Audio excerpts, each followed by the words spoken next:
Hi, I'm Glenn Morphew. I'm from Orland Park, Illinois, back when I grew up. My brother brought a friend home, and he says, Joe does magic. Would you guys like to see some magic? He did probably 6, 7 tricks, really good ones, pretty much in a trance. I walked to my bedroom, got all the money I had to my name, which was $26. So I said, this is all the money I have in the world. Would you please buy me whatever I need to be able to learn how to do the kind of things that you were doing? So that was the beginning of it. I'd do my homework after school, and I'd be out, Mom, Dad, pick a card, you know, so I'd drive them crazy. The trick I'm going to perform tonight is a classic with an updated handling and updated presentation, and I'm really looking forward to performing it.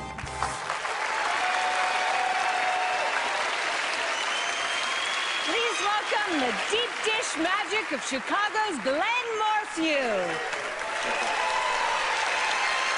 Allison, could you do me a favor? Come on over here. I'm going to need your help for a second. What I need you to do is just write your name nice and big right across the middle of each of these cards. And it's important. I'll tell you why in a second. Okay. I'm exhausted. I've been spending every waking moment, and a lot of moments I should have been sleeping. I'm studying Dr. Sheldon Cooper's work on Einstein's theory of relativity as it relates to teleportation, wormholes, black holes, mind power, and optical physics. And I have to tell you, this science stuff is complicated. So I'm thinking, rather than discuss it, I'm going to demonstrate some of the things that I've learned. So the first thing that's important is that I want you to see that there's nothing in my pocket, okay? And I had Allison sign these cards because it's important that science experiments are done under test conditions. So here's the cards that we're going to use. We have the ace, 2, 3, 4, 5, and the 6 of hearts. So the experiment is basically this. The cards are going to teleport one at a time from my hand to my pocket. So right now the ace is here. In a second, it's going to be over here. So under the cover of darkness, the ace goes. So now I just have the 2, 3, 4, 5, and the 6. Now, for those of you that aren't that familiar with teleportation, basically here's what happens. The ace had to dematerialize into its atomic constituents when it was over here. Then it rematerialized over here in my previously to be shown empty pocket. I know. I'm thinking, as cool as that is, can you imagine when people can do this? I mean, let's say, for example, I'm the 2. I could be in Vegas one second, the next second I could be over here in, let's call it Hawaii. Aloha. We're going to do something entirely different with the 3. I'm going to take the 3 and I'm going to trap it right here against my thigh, because then I could work it right through a wormhole in my pants. Now, this just leaves me with the 4, the 5, and the 6. Now, I'll be honest, it's a lot easier for me to find these wormholes when I'm wearing my silk loungewear. But hey, here's proof. You could find wormholes in wool.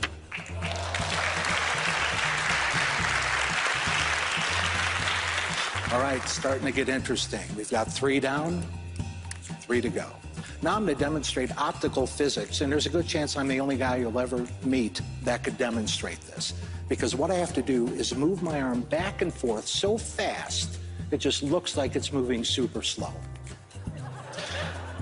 That's what most people do. They tend not to believe me, which kind of ticks me off. But people start to believe once they see I just have the 5 and the 6 left. See, what they fail to realize is while they were sitting there thinking, yeah, right, this guy's full of bullshit, they missed the moment when, faster than the human eye can follow, I slipped the 4 into my pocket.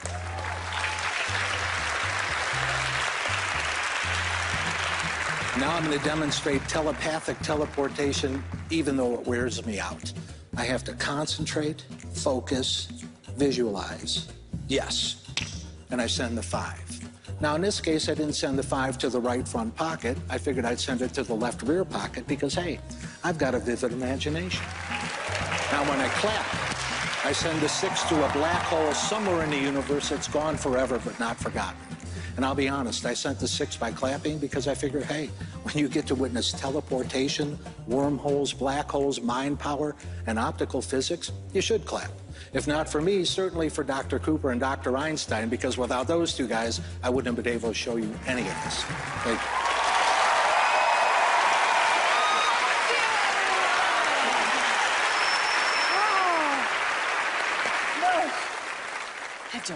you did that. I wonder if they do.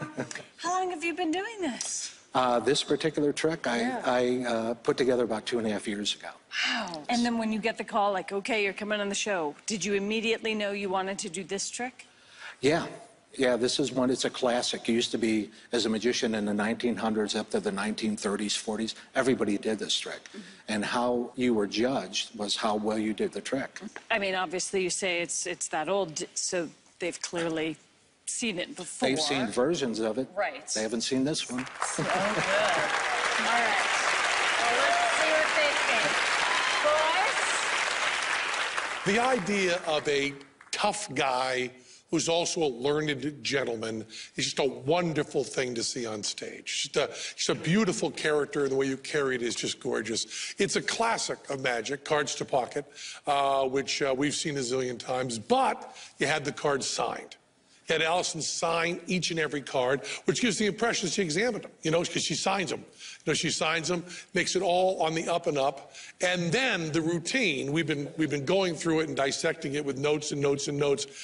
You do our favorite thing in magic, the thing that has to be done in magic, which is you're repeating the exact same thing over and over again, and you never do it the same way twice. So every time you do the next trick, it cancels out the trick before. You're always canceling.